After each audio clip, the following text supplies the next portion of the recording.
Hello, my name is Samantha Rangel. I am a student in the Acute Care Nurse Practitioner program. Today I am doing a presentation on the concept analysis of compassion fatigue. I have been a registered nurse for about 6 years, with my first year of nursing being during the infamous 2020 pandemic. I have worked in a CV PACU, recovering and extubating open heart surgery patients, a coronary care ICU, and multiple other PACUs. Currently, I work in a surgery center that primarily cares for oncology patients as a PACU nurse. So the concept of compassion fatigue is one that is all too relevant to me. The agenda for this presentation is to generate further understanding and analysis of the concept of compassion fatigue. This will be done via the Avent and Walker method. The knowledge obtained will be primarily relevant to both future research of this topic and how it pertains to the role of the advanced nurse practitioner. To interact with a wide variety of individuals as a provider is to consistently utilize a range of interpersonal interventions and responses. Often this requires high levels of compassion toward the patients, the interdisciplinary team, and ourselves. Due to this, it is important to continue to evolve the understanding of compassion fatigue, especially in the field of healthcare. So, what is compassion fatigue? Compassion fatigue has had multiple definitions over time. It overlaps with terms such as secondary traumatic stress or vicarious trauma. Figley, in 1995, described compassion fatigue as an identifiable set of negative psychological symptoms experienced by helping professionals. Individuals who suffer from compassion fatigue have a decreased ability to show compassion to others, not because of a personal lack of empathy or a desire to be compassionate, but rather due to a prolonged exposure to traumatic events happening to individuals that they have cared for in the past or are caring for currently. Unfortunately, there are many professions that have an increased risk for development of compassion fatigue. However, for the sake of brevity, I have 3 main examples. The first of which is nursing. Nurses have consistent exposure to traumatic events, illness, and death, particularly emergency, ICU, oncology, and hospice nurses. The concept of compassion fatigue in relation to nursing involves experiencing trauma as a second-hand experience from the patient. The prolonged or repeated exposure to a patient's suffering or trauma decreases the nurse's capacity to cope with witnessing it. As a result, there is a large disruptance in the nurse's life, with either an attempt to avoid the trauma, increased sense of hopelessness, or difficulty working. All of this leads to a decreased ability to provide compassionate care. The next realm is psychology. Psychologists continuously risk exposure to secondary trauma while helping their patients work through a plethora of mental health disorders, including post-traumatic stress disorder. While ultimately they may be aiding patients in working through their own trauma, compassion fatigue in psychology may be defined as the repeated exposure and the preoccupation with traumatic events, leading to increased states of tension, avoidance, and difficulty showing compassion to their patients. The final realm that I will discuss is sociology. Due to their high exposure to traumatic events while helping a wide range of diverse individuals, many social workers experience secondary traumatic stress. Social work is similar to psychology's definition, but it can differ with an increased direct exposure to the secondary trauma, similar to nursing, depending on the area of the social work. An example of this may be a Department of Health and Human Services agent or someone that works with children in foster care. Okay, now I will discuss the critical attributes of compassion fatigue.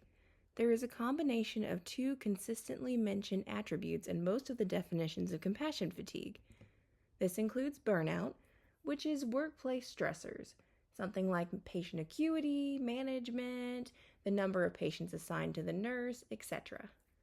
prolonged exposure to stressful events leading to either a decreased ability to cope or ineffectiveness of coping mechanisms used. The second attribute is secondary traumatic stress.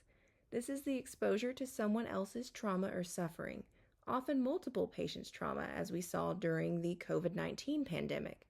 The isolation of COVID-positive patients in the beginning of the pandemic often led to nurses being the sole source of compassion for so many. Combined with large numbers of death and suffering, it led to many nurses developing compassion fatigue. Various symptoms result from compassion fatigue, which could impact 7 primary different domains. The first domain is cognitive. The cognitive domain involves decreased concentration, disorientation, brain fog, or apathy. The emotional domain refers to feelings of powerlessness, increased anxiety, or just overall feeling numb. The behavioral domain includes increased irritability, withdrawal, or hypervigilance. The spiritual domain includes a loss of purpose, questioning one's prior beliefs, or an overall lack of self-satisfaction. The personal relations domain includes a decreased interest in intimacy, isolation, or an increase in the amount of interpersonal conflict. Somatic domain often refers to the physical manifestations of the increased anxiety, such as tachycardia, sweating, etc. And work performance domain. This involves a decrease in motivation, absenteeism, exhaustion, or the overall effect of compassion fatigue on one's work. Our next step in the concept analysis is discussing a model case. This model case will discuss Anna, who is an APRN working in the breast oncology clinic. She sees patients who are undergoing chemotherapy or radiation, as well as the recovering postoperative patients. Anna has been encouraged by management to increase the number of patients that she sees.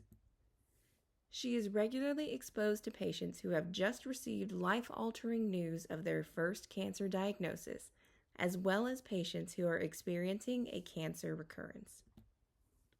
Now, she is having difficulty showing empathy towards her patients, trouble sleeping, having increased anxiety and self-doubt when seeing her patients.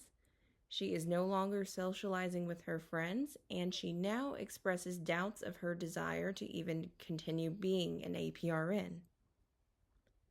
The model includes an increased risk work area due to the patient acuity and repeated exposure to illness, death, and patient suffering. Anna is also experiencing pressure to increase her patient load, combined with the constant need for showing compassion and the work burnout risk, as well as a decreased ability to cope with these conditions. This all leads to compassion fatigue, which is now affecting multiple domains. On the other hand, we now have a contrary case to the compassion fatigue concept. This discusses Carmen, who is an acute care APRN working with a pulmonary intensivist. She often cares for patients experiencing acute respiratory distress, as well as their families, who often become emotional, fearful, or sometimes angry. Carmen's mother recently became acutely ill, and she needed to be intubated and placed on the ventilator for an extended time period.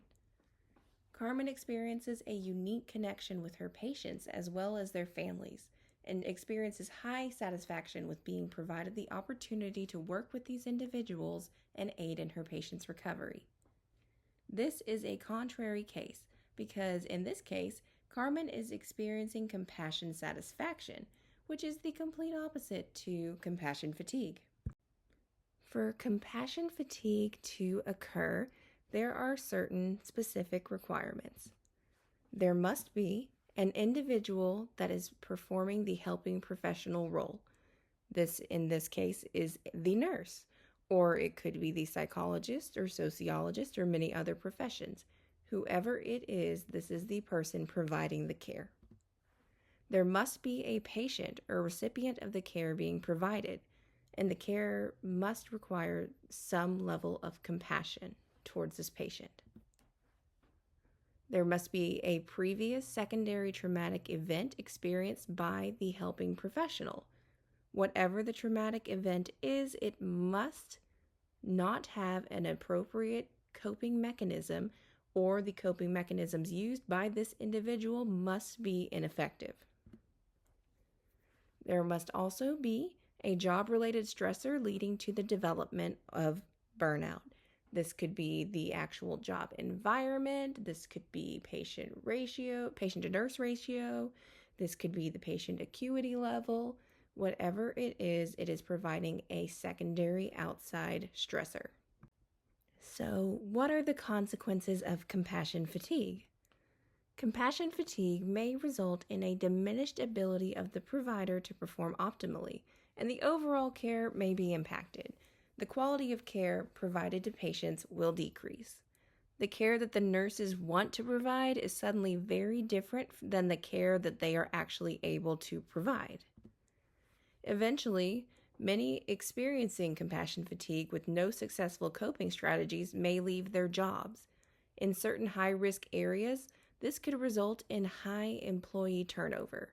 It could lead to newer employees having less experienced preceptors or mentors, and it could just lead to the entire staff taking care of these patients becoming thinner and thinner.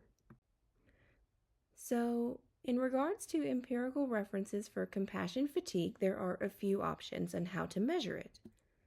The first is the Professional Quality of Life Scale version 5. This includes 30 items and incorporates two main aspects, both positive and negative. The first is the positive, which has 10 questions regarding compassion satisfaction. Each question is on a 5-point scale, ranging from 1, never, to 5, very often. The higher the score on the compassion satisfaction, the higher the satisfaction derived from providing compassionate care. The negative is divided into two parts, which is the secondary traumatic stress and burnout. Each section has 10 additional questions for a total of 30. The higher the number on the secondary traumatic stress and burnout, the higher severity of the compassion fatigue.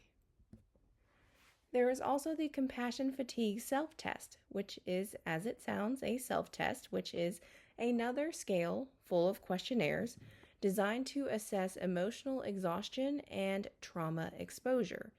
The higher the answers on the compassion fatigue self-test, the higher the severity of the compassion fatigue experienced by the individual. So, what are the implications for the advanced nurse practice, the nursing research, and nursing education?